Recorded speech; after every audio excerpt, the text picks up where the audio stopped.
Queridos amigos, é com grande alegria que mais uma vez iniciamos um capítulo estudando pela nossa querida TV, A Caminho da Luz, no programa Estudando as Obras de André Luiz, o livro Libertação.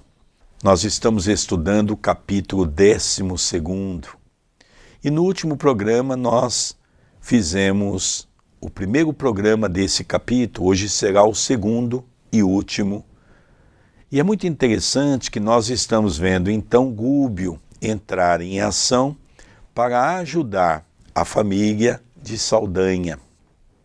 Jorge, seu filho, que está envolvido por 2 mulheres no hospital psiquiátrico, e uma é a sua mãe, a outra sua esposa, que desencarna de suicídio, e elas então estão sugando as suas energias, lógico que de maneira inconsciente, e ele está no hospital psiquiátrico por conta de tudo isso.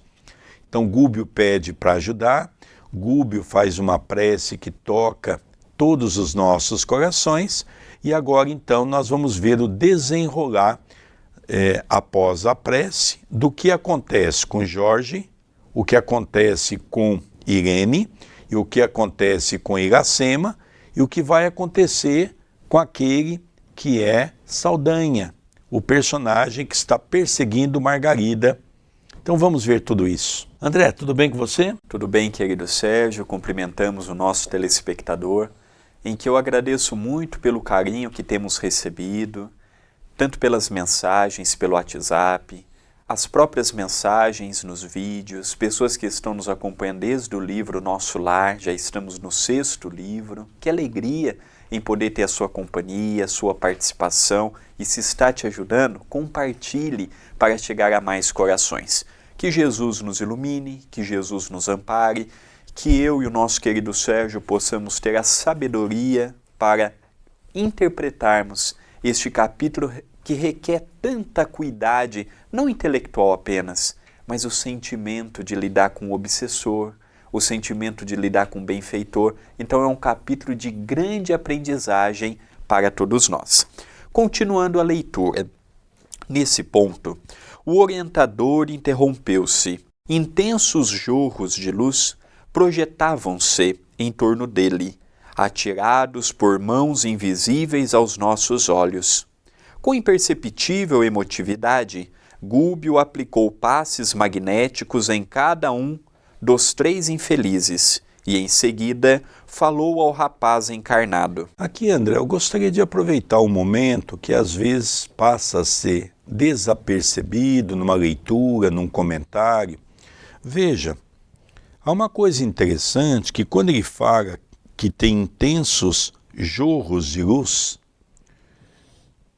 e ele completa com uma coisa interessante, atirados por mãos invisíveis. Ou seja, nenhum deles que estava ali tinha condições de ver a ajuda do alto. Vamos relembrar que André Luiz e Eloy estão sobre aquela condição de um corpo mais endurecido. Então eles perderam a sensibilidade, eles não estão com tanta sensibilidade como se estivesse na condição normal. Gúbio, que se libertou daquela carcaça por estar naquela prece ardente, ele então tem toda aquela sensibilidade. Eloy e André percebia que aquele jorro de luz vinha do alto, de mãos invisíveis. É importante a gente conotar isso, não é? Porque também esses espíritos não poderiam ali se materializar, porque poderia colocar tudo a perder. É um processo de um trabalho. Vamos ver agora o que aconteceu depois dessa prece, depois de toda aquela luminosidade que se fez no ambiente, no campo espiritual. Vamos acompanhar. Jorge, levanta-te, estás livre para o necessário reajustamento. O interpelado arregalou os órgãos visuais, parecendo acordar de pesadelo angustioso. Inquietação e tristeza desapareceram-lhe do rosto, celeremente. No impulso maquinal, obedeceu à ordem recebida, erguendo-se com absoluto controle do raciocínio.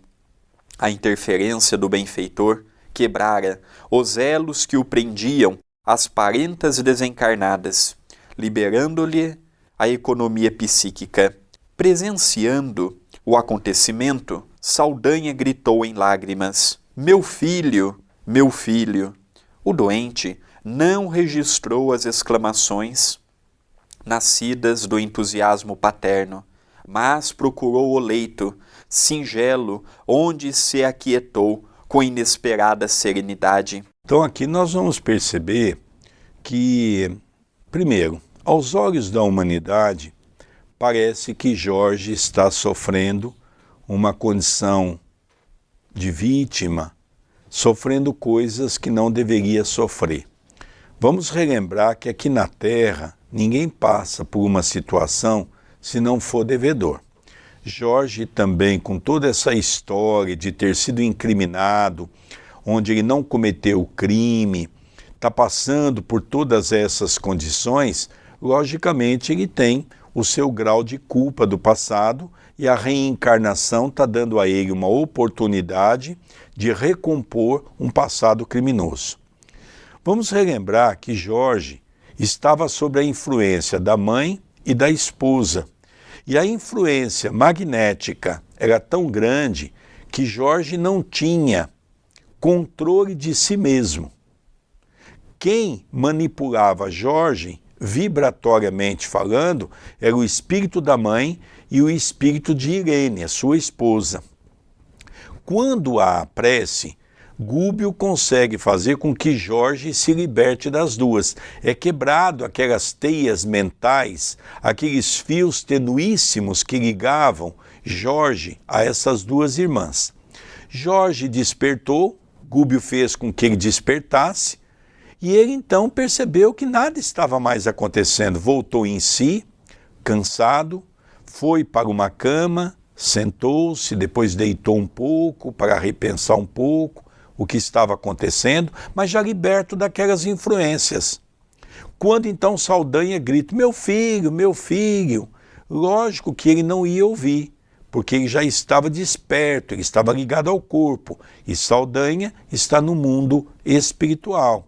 Então vamos acompanhar a continuidade e o desenrolar dessa história. E naturalmente que a prece só teve o efeito porque foi um espírito do quilate de Gúbio.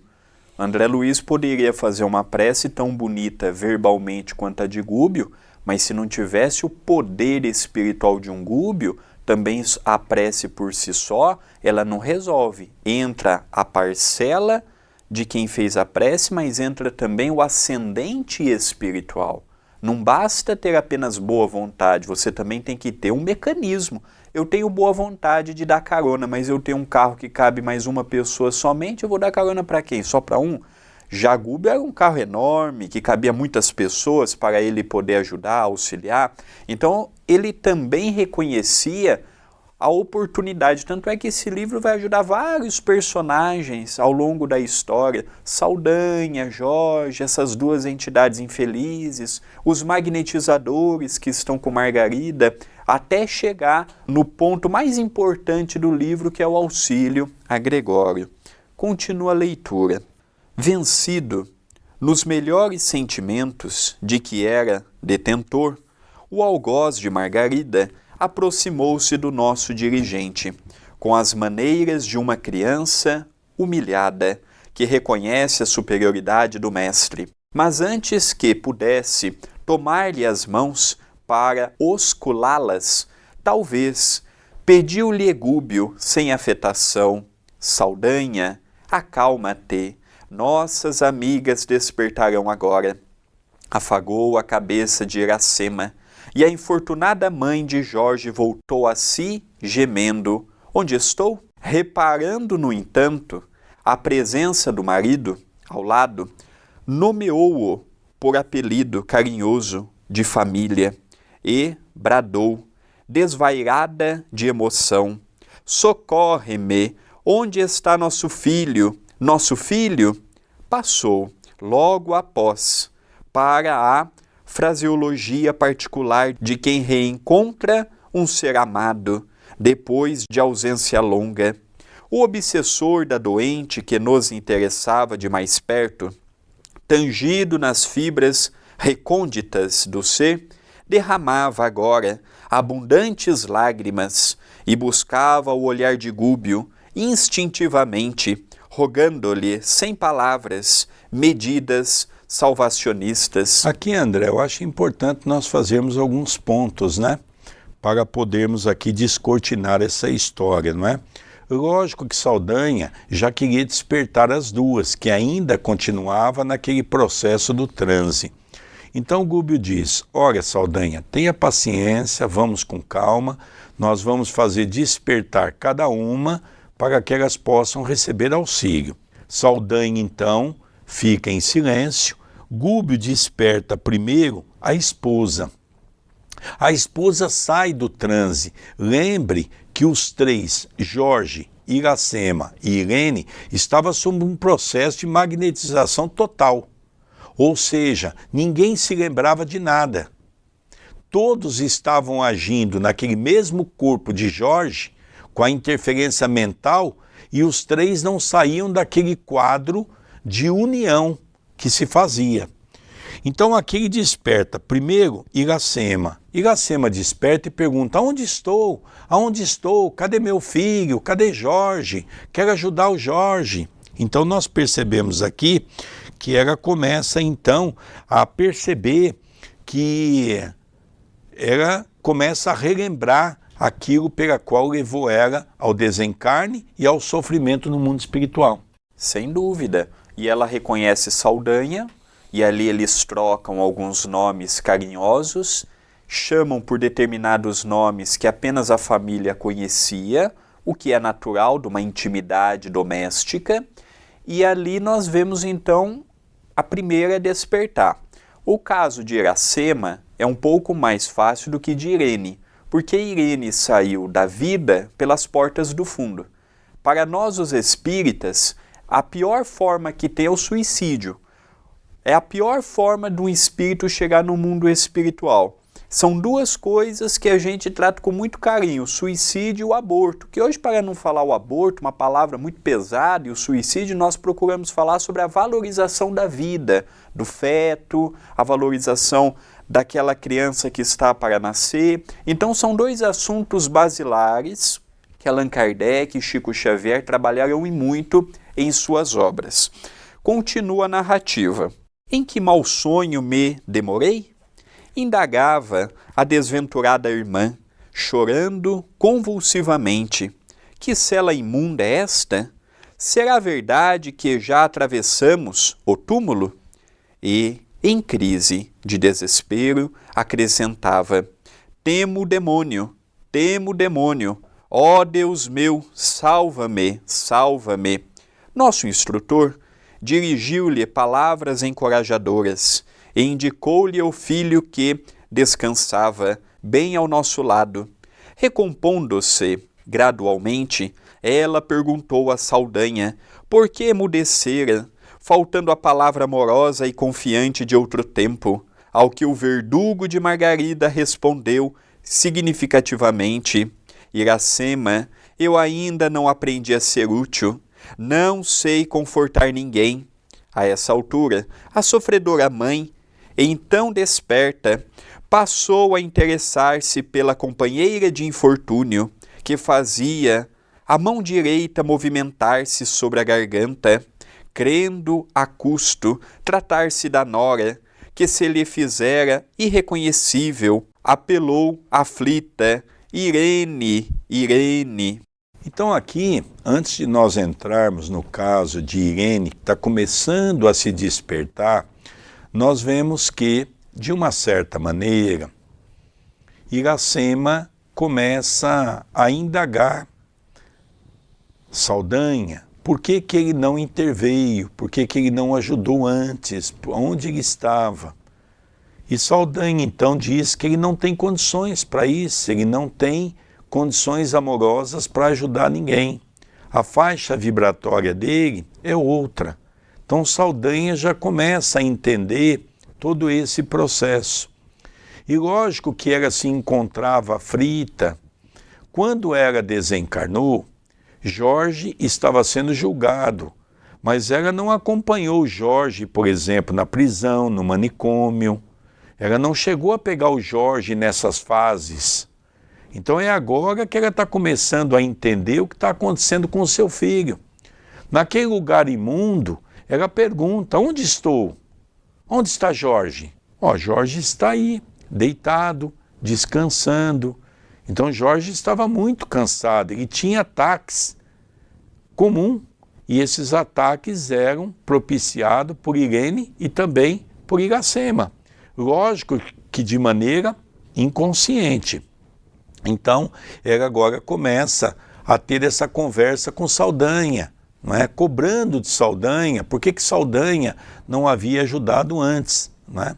Então, recebe de Saldanha essa orientação, né, André? E agora veremos a segunda personagem, que é um caso um pouquinho mais complicado, que é Irene, que desencarnou através do suicídio. Aqui nós vemos um outro ponto interessante, porque às vezes nós imaginamos que toda pessoa que se suicida vai para o Vale dos Suicidas, como é narrado pelo português Camilo Castelo Branco através das mãos de Dona Ivone. Não, uma parte vai, outra parte fica ligada ao corpo, outra parte passa a obsediar inconscientemente um familiar ou um algoz, no caso aqui um familiar, que é Jorge. Então nós percebemos que cada caso de suicídio, ele é único. Não podemos pegar todos os casos e dar o mesmo tratamento e dar a mesma repercussão. Então aqui nós estamos vendo um caso de suicídio com as suas particularidades, que é o de Irene. Vamos ver agora o caso de Irene. Interveio Gúbio, com o poder de despertamento que lhe era peculiar, distribuindo vigorosas energias aos centros cerebrais da criatura que continuava abatida. Transcorridos alguns instantes, a nora de Saldanha ergueu-se num grito terrível. Sentia dificuldade em articular a voz. Sufocava-se, ruidosamente, presa de angústia infinita. Nosso orientador, vigilante, segurou-lhe ambas as mãos. Com a destra e com a mão esquerda, ministrou-lhe recursos magnético-balsâmicos sob a glote, e, sobretudo, ao longo das papilas gustativas, acalmando-a de alguma sorte. Embora despertada, a suicida não mostrava a relativa consciência de si mesma. Não guardava a menor ideia de que seu corpo físico se desfizera no túmulo. Era o tipo da sonâmbula perfeita, acordando de súbito. Adiantou-se na direção do esposo, reintegrado nas próprias faculdades, e exclamou, estentórica: Jorge, Jorge, ainda bem que o veneno não me matou. Perdoa-me o gesto impensado. Curar-me-ei para vingar-te. Assassinarei o juiz que te condenou a tão cruéis padecimentos. Então aqui nós vemos que essa mulher cometeu um grande erro para com a vida. E agora nós vamos ver tratar-se de uma pessoa altamente orgulhosa e egoísta, pela sua maneira de pensar. E vai haver um caso muito interessante que ela vai começar a querer achar culpados, sendo que Gúbio vai orientar ela quem é o grande culpado de toda essa história. Então nós vemos aqui dois pontos importantes. O primeiro, ela não sabia que havia morrido. E quando ela desperta, ela então se dirige a Jorge dizendo: graças a Deus eu não morri, porque ela havia tomado veneno. E lógico que ela não morreu, porque a vida continua. Ela perdeu apenas o corpo físico, o seu espírito continua no mundo espiritual. Francisco Cândido Xavier, uma vez até nós estávamos na casa dele, e Chico Xavier estava falando para um grupo de pessoas sobre uma situação que ele dizia que cada 4 pessoas que desencarnam, 3 não sabem. Isso é uma coisa muito séria. As pessoas reencarnam, desencarnam, reencarnam sem saber o que é o corpo físico. Porque a morte e estar do outro lado é tão semelhante ao estar aqui que a pessoa não se apercebe. Então, por isso que ela está dizendo é uma realidade. Ela despertou. Como ele dá um exemplo fantástico, como se fosse uma sonâmbula. Às vezes um sonâmbulo, quem tem em casa sabe o que eu estou dizendo, às vezes ele anda, ele faz coisas, ele pega em coisas, às vezes toca até algum instrumento.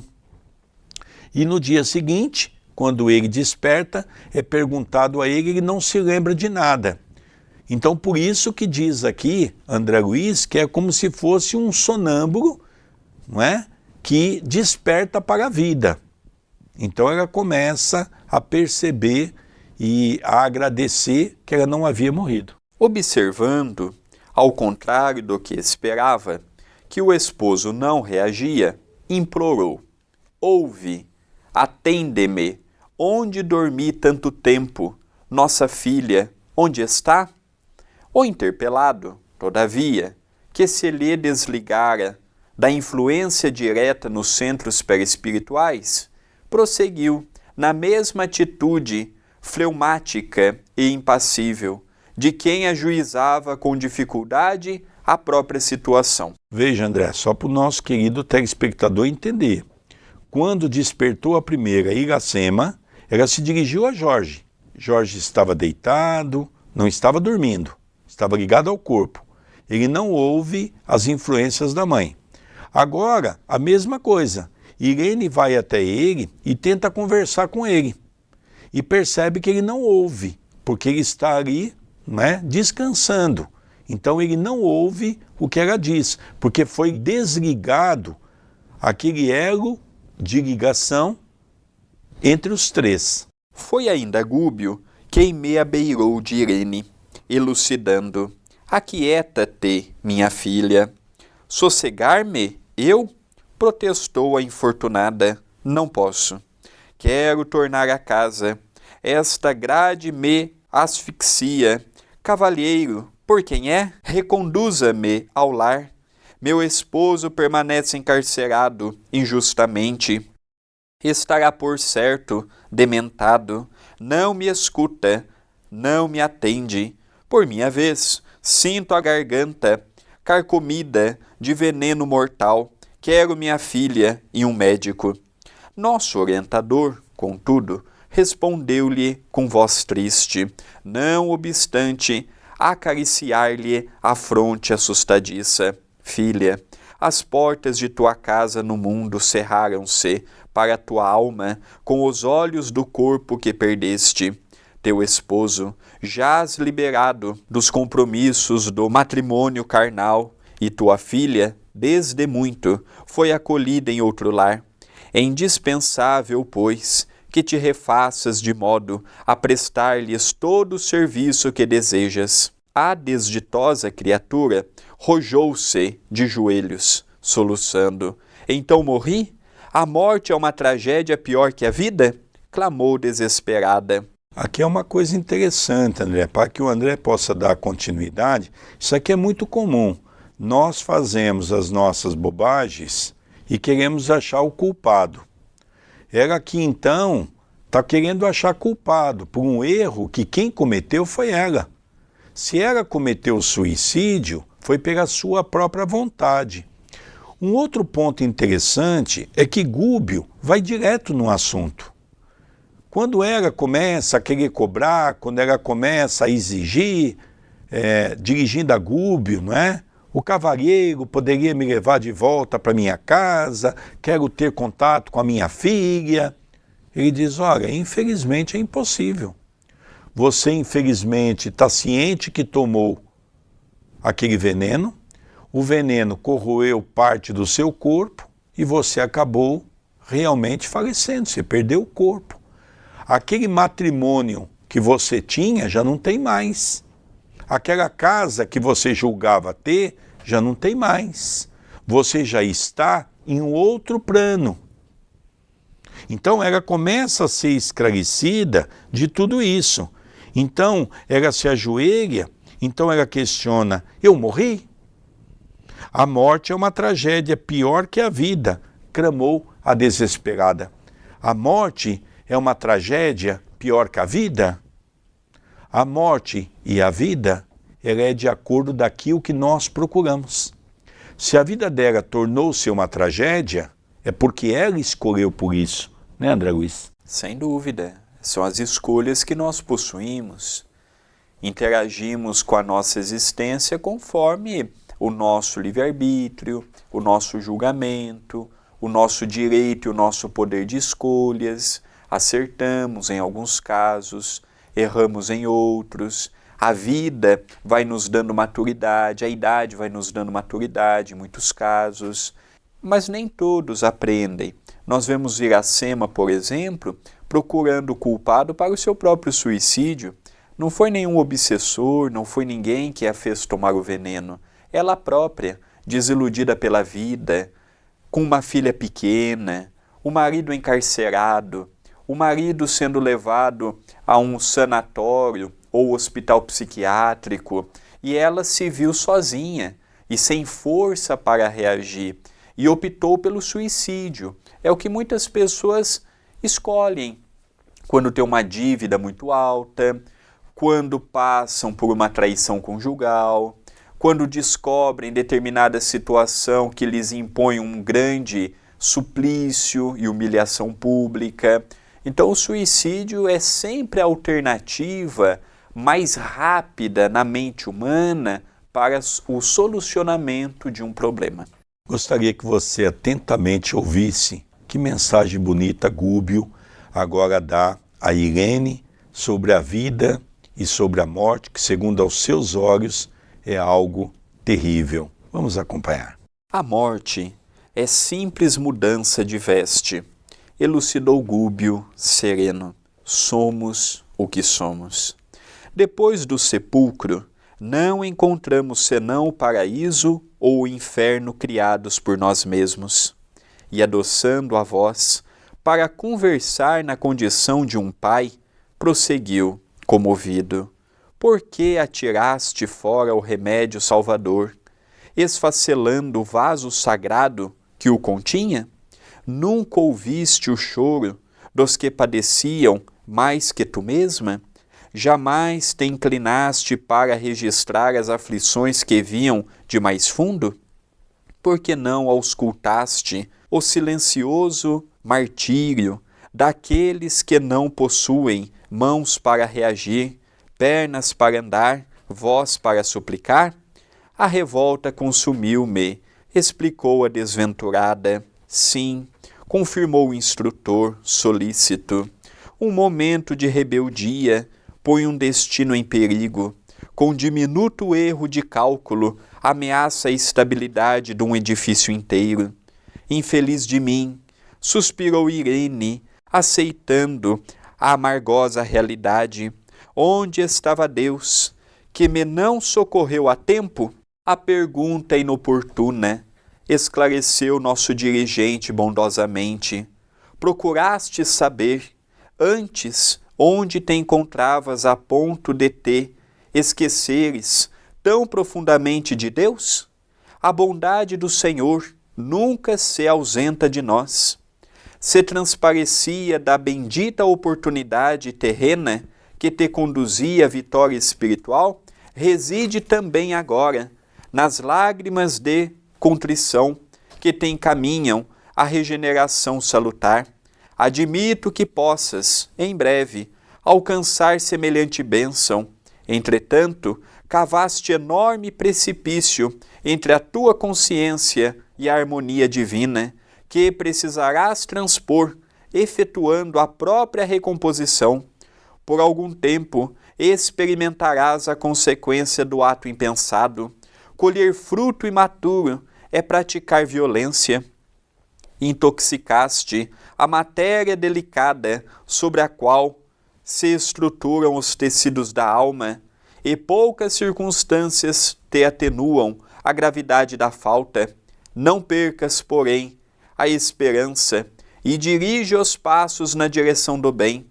Se o horizonte, por vezes, se faz mais longínquo, nunca se torna inatingível. Então aqui nós vamos ver uma coisa muito interessante, não é? A beleza da colocação de Gúbio, que chama Irene à reflexão. mostrando a ela que se há um culpado, é ela mesmo. A questão do céu e do inferno é uma escolha que nós fazemos pelo nosso comportamento. A escolha de irmos para um lugar bom ou para um lugar ruim, somos nós que decidimos, porque temos o livre arbítrio. Há um determinado momento aqui, quando a revolta começou a tomar conta dela, e ela começa a perguntar, cadê Deus? E Gúbio começa a dizer que o remédio estava dentro de nós mesmos. Que ela pudesse acompanhar, por exemplo, pessoas que estavam ao lado dela, que tinham um sofrimento muito mais intenso do que o dela. De uma maneira carinhosa, Gúbio ainda diz a ela, olha minha irmã, você cometeu um crime perante a vida. E você ainda vai ter que ressarcir esse crime para com o seu próprio corpo perispiritual. Então você ainda vai ter que quitar os seus débitos. E começa a explicar para ela de uma maneira carinhosa que lógico que naquele momento ele não estava entendendo quase nada. Porque são espíritos simples, são espíritos ainda rudes, são espíritos ainda que não conhecem as leis naturais que nos cercam. Talvez aquilo seriam palavras que iriam se edificar ao longo do tempo. Mas o que nos chama a atenção é a doçura, o carinho, o amor com que Gúbio colocava nas suas palavras, André. Sem dúvida. E um outro ponto interessante também nesta narrativa é que a ação de Gúbio é justa, é centrada, mas é misericordiosa. Ele não taxa ela, ele não joga na cara dela que ela se suicidou, ele apenas vai rebatendo conforme o que ela diz.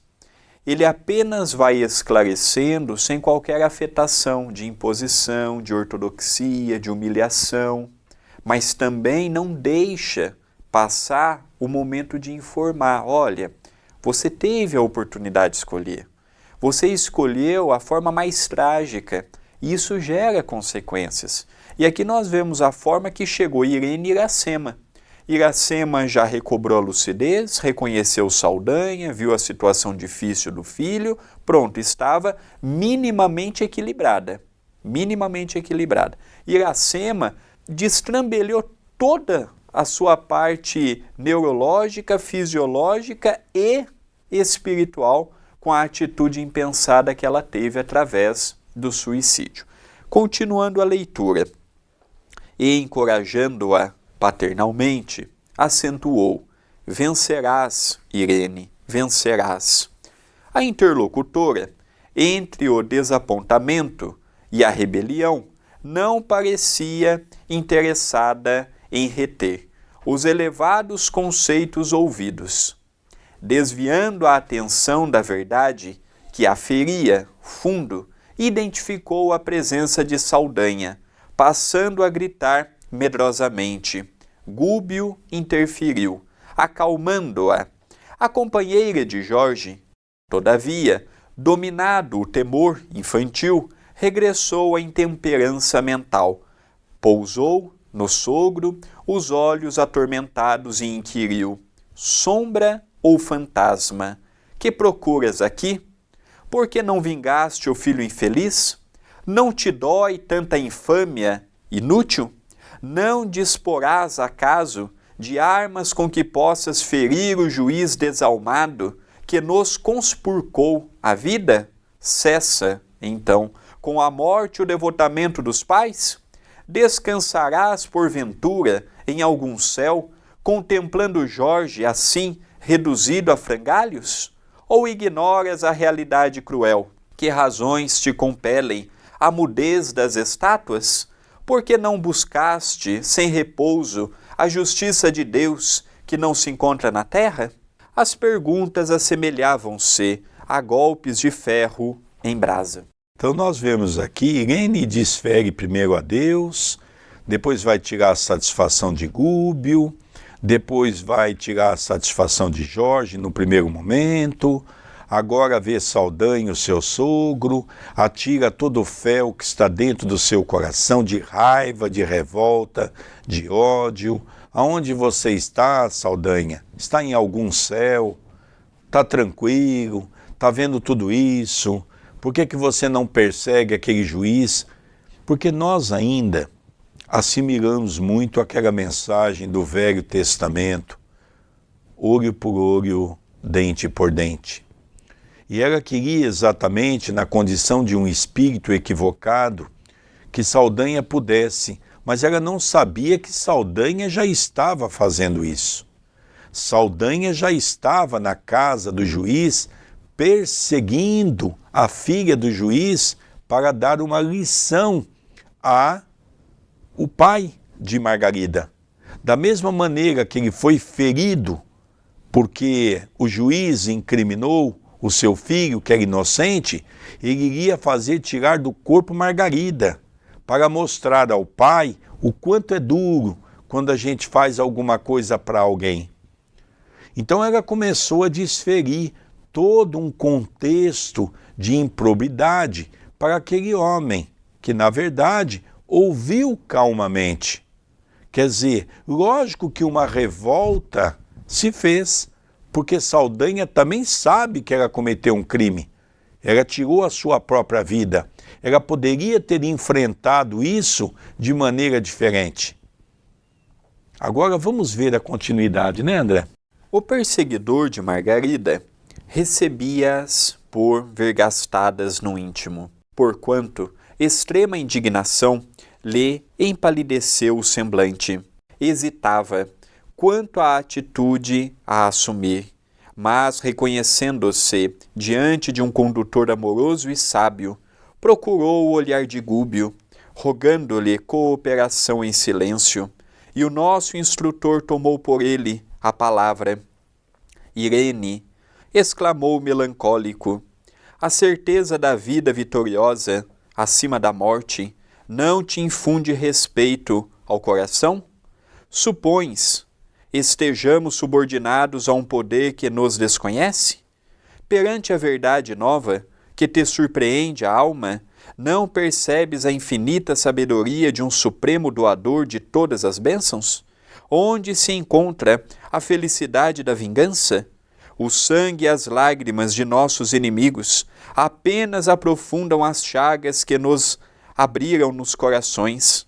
Acreditas que a legítima consagração de um pai deva traduzir-se através da dilaceração ou do homicídio, da perseguição ou da cólera?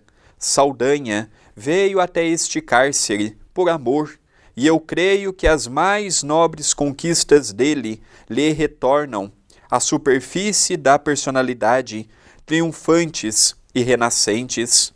Não lhe precipites a ternura paterna no abismo do desespero, de cujas trevas procuras inutilmente fugir.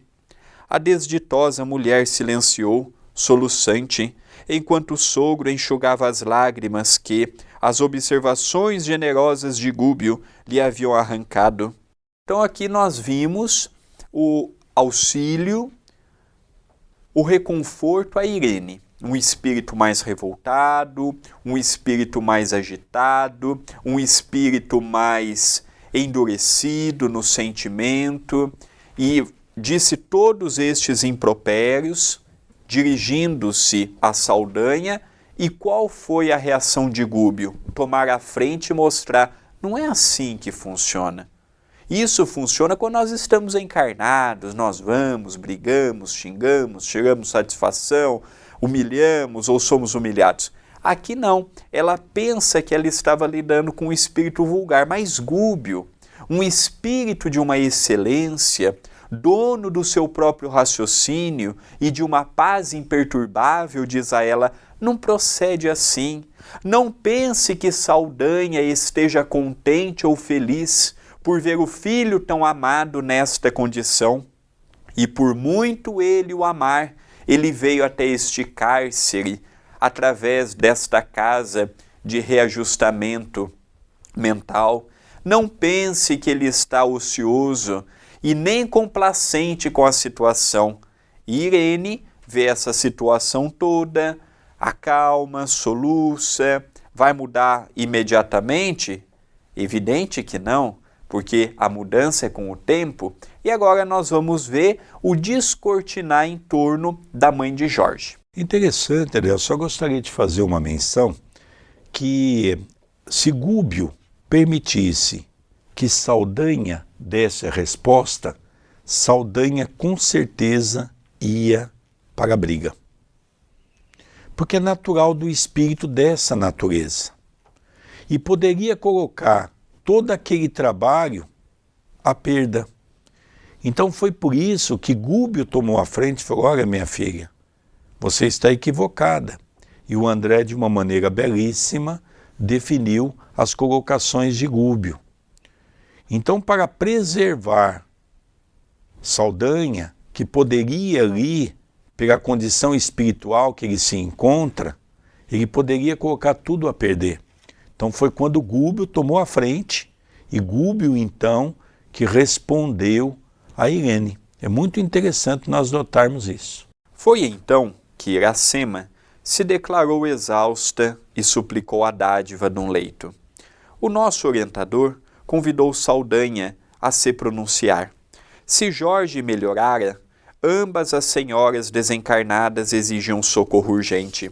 Não seria lícito abandoná-las àquele clima de desintegração das melhores energias morais. Veja, André, uma coisa interessante. Gúbio em nenhum momento tomou a frente sem consultar Saldanha. Olha, Saldanha, Iracema está pedindo ajuda. Ela precisa descansar. Ela precisa ser atendida num posto socorrista. Saldanha só conhecia aquela cidade estranha. E lógico que Saldanha em nenhum momento iria propor de levar Iracema para aquele lugar. Então Gúbio diz: olha, se você permitir, nós podemos interagir para ajudar Iracema. Então nós estamos comentando isso para nós não deixar passar esse momento, que é um momento muito importante da leitura. Saldanha vai ter que se expressar, se quer ou não. Perfeitamente, concordou o obsessor de Margarida, sob intensa modificação. Conheço os celerados que aqui se reúnem, e agora que Iracema e Irene tornaram a consciência que lhes é própria, preocupa-me a gravidade do assunto. Nosso dirigente explicou-lhe que poderíamos abrigá-las numa organização socorrista, não distante, mas para levarmos a efeito semelhante medida, não poderíamos olvidar-lhe a permissão. Então, André, nós percebemos, querido telespectador, que quem pediu auxílio foi a esposa de Saldanha, que é exatamente Iracema. Então, Gúbio diz a Saldanha: você permite que nós possamos ajudar as duas? Tem aqui perto um ponto socorrista, que é um pronto-socorro. Você permita que nós possamos levá-las para socorrê-las? Mas o que me chama a atenção é que a espiritualidade superior jamais toma uma decisão sem a vontade das pessoas. As duas pediram ajuda. Agora precisa saber se Saldanha permite que sejam ajudadas. Saldanha aceitou contente e agradeceu. Desapontado, sentia-se estimulado ao bem através da palavra cordial de nosso orientador e revelava-se disposto a não perder o mínimo ensejo de corresponder-lhe a dedicação fraterna.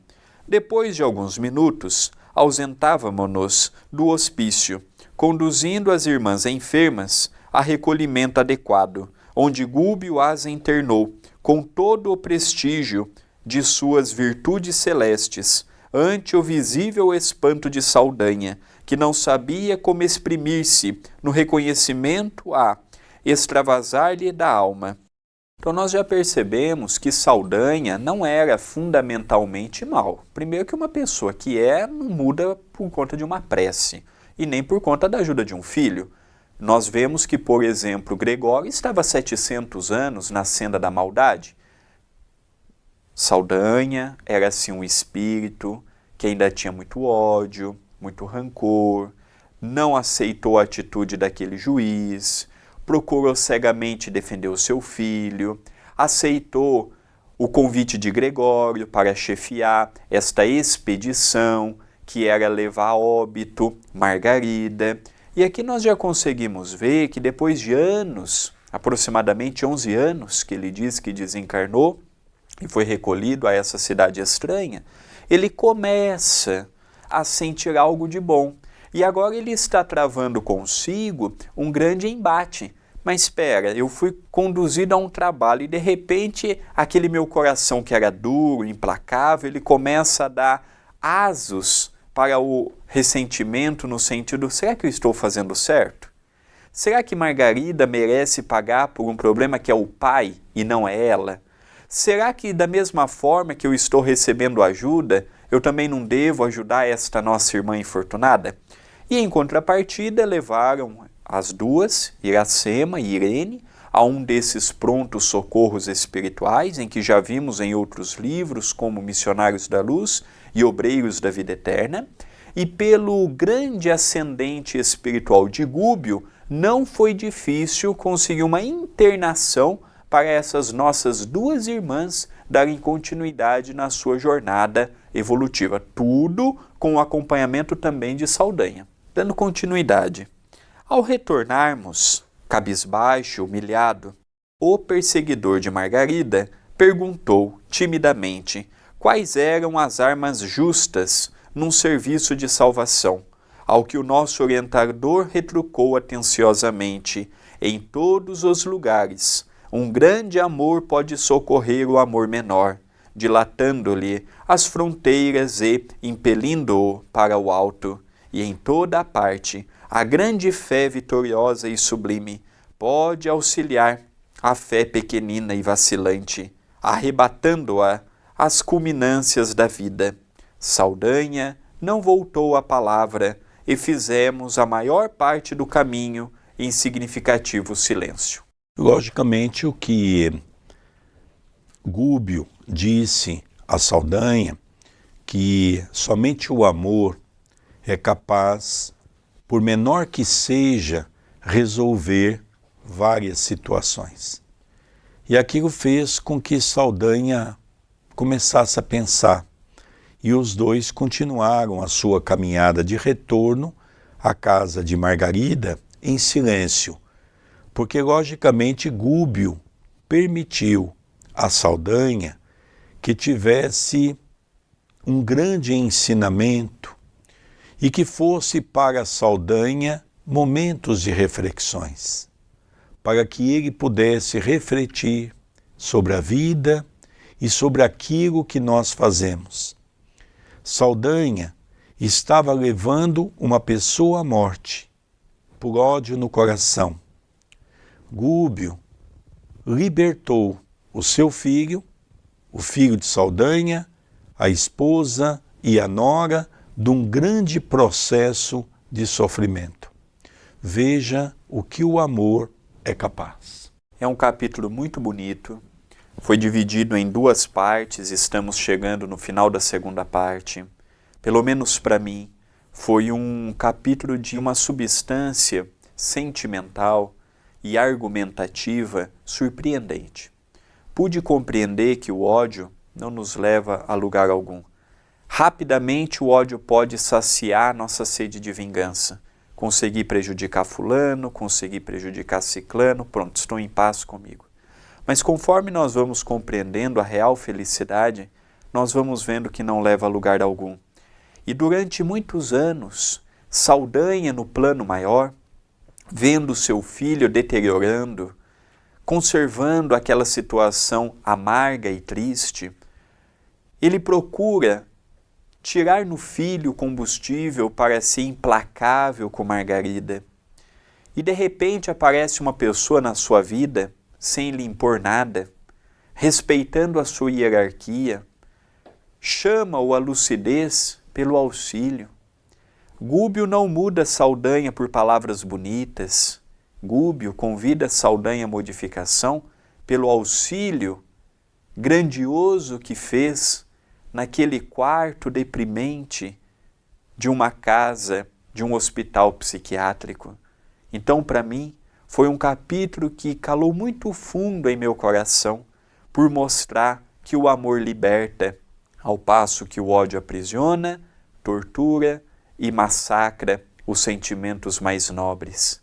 Queridos amigos, ao encerrarmos mais este capítulo e ao caminharmos para o encerramento deste vídeo, eu peço que vocês possam contribuir com o canal da TV A Caminho da Luz, deixando o seu like, deixando o seu comentário na descrição do vídeo, deixando a sua inscrição se você ainda não é inscrito e, acima de tudo, sendo um multiplicador, pegando o link e mandando num grupo do WhatsApp, numa conversa no Messenger, nas suas redes sociais.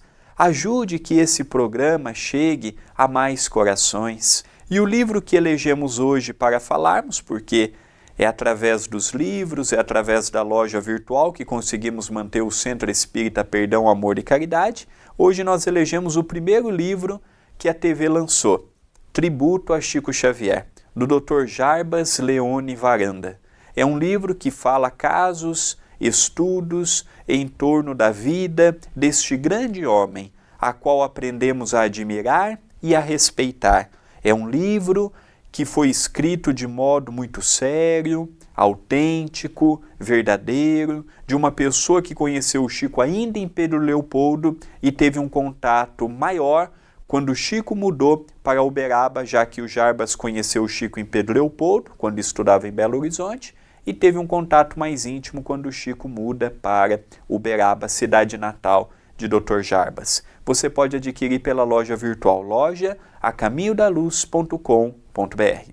Queridos amigos, nós vamos encerrando o programa Estudando as Obras de André Luiz, o livro Libertação.